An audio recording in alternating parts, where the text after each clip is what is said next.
Halo, halo, halo, sahabat Meta Health. Bertemu kembali di Ngobrol Seru Dunia Kesehatan. Apa kabarnya hari ini? Semoga selalu baik ya.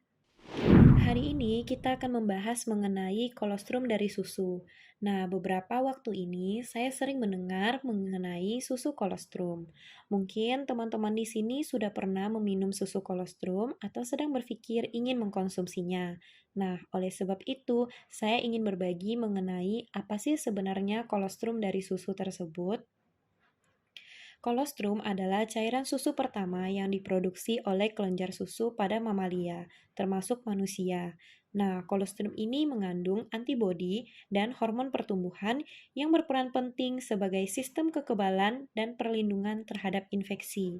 Selain itu, kolostrum juga memiliki bioaktif yang sangat penting untuk menumbuhkan mikroorganisme usus yang baik. Oke, next kita bahas kolostrum pada manusia dan kolostrum pada sapi. Apakah sama? Kolostrum pada manusia dan sapi serupa, namun penting dicatat bahwa kolostrum manusia hanya untuk bayi, dan berikut ini ada beberapa perbandingannya. Yang pertama yaitu antibodi. Antibodi pada kolostrum manusia mengandung tinggi imunoglobulin A yang berfungsi sebagai produksi air mata dan air liur yang penting untuk bayi di awal kehidupan. Sedangkan kolostrum pada sapi juga mengandung antibodi yang sama. Lalu yang kedua yaitu faktor pertumbuhan. Nah, faktor pertumbuhan ini berfungsi sebagai penyembuhan luka, perbaikan kulit, dan melindungi lapisan usus.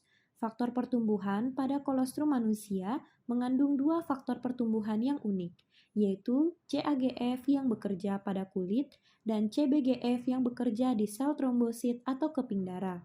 Sedangkan pada kolostrum sapi mengandung faktor pertumbuhan IGF yang lebih tinggi dari manusia, di mana mengandung enzim khusus untuk mempertahankan faktor pertumbuhan. Kemudian yang ketiga yaitu laktosa. Nah, laktosa di sini adalah gula utama yang dapat ditemui pada susu dan produk susu lainnya. Telah terbukti sangat membantu bayi dalam menyerap mineral tubuh yang penting bagi perkembangan otak dan mencegah kehilangan cairan melalui keringat dan urin. Nah, untuk laktosa di sini, pada kolostrum manusia mengandung lebih tinggi dibandingkan kolostrum sapi. Namun, beberapa produk suplemen kolostrum sapi sudah ditambah dengan enzim laktase.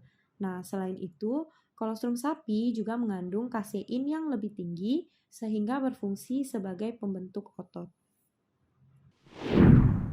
Kalau ditanya, lebih bagus mana ya, kolostrum manusia atau kolostrum sapi? Kolostrum manusia mengandung zat yang mendukung sistem kekebalan pada bayi baru lahir dan membantu dalam memperbaiki kemampuan usus. Nah, untuk kondisi ini, bayi baru lahir hingga usia 6 bulan pertama kehidupan wajib diberikan ASI atau air susu ibu. Mungkin ada yang bertanya, mengapa demikian?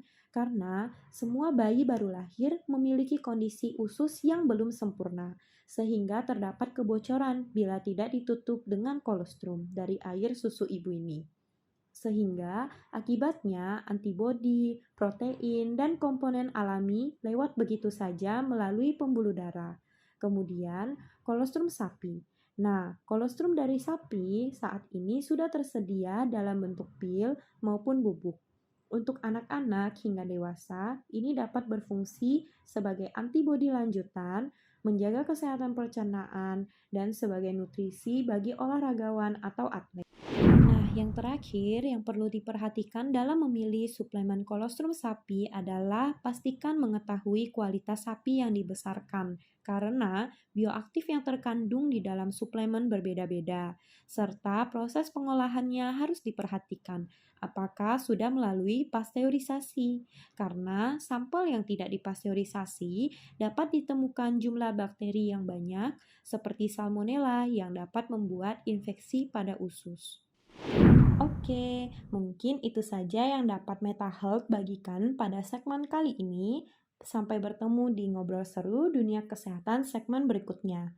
Jangan lupa mendukung channel ini dengan klik like, share, dan subscribe. Semoga bermanfaat. Salam sehat, salam Meta.